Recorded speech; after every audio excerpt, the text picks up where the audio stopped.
বাংলাদেশের স্বাধীনতার পর জিওপলিটিক্যালি সবচেয়ে সাউন্ড বাংলাদেশের রাষ্ট্রপ্রধান ছিলেন জিয়াউর রহমান। উনি ভালো করেই বুঝতেন আমাদের জাতীয়তাবাদ রক্ষা করার জন্য, আমাদের সার্বভৌমত্ব রক্ষা করার জন্য স্ট্র্যাটেজিক্যাল জিওপলিটিক্স আমাদের জন্য অ্যাপ্রোপ্রিয়েট। দ্যাটস ওয়াই সার্ক প্রতিষ্ঠা হয়েছিল।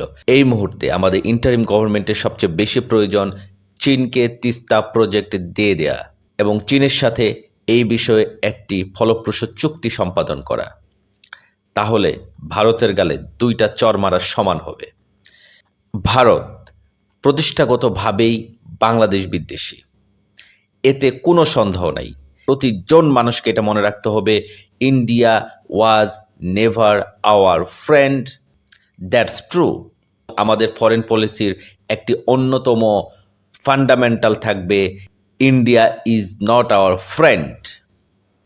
অল আউট ইন্ডিয়ান প্রোডাক্ট, এই কর্মসূচি এখনই বাস্তবায়ন করতে হবে এবং আমরা যেটা শুরু করেছিলাম সেকে আমাদের এখন চূড়ান্ত পর্যায়ে নিয়ে যেতে হবে। Not only Indian product but also Indian employee who are working in our country.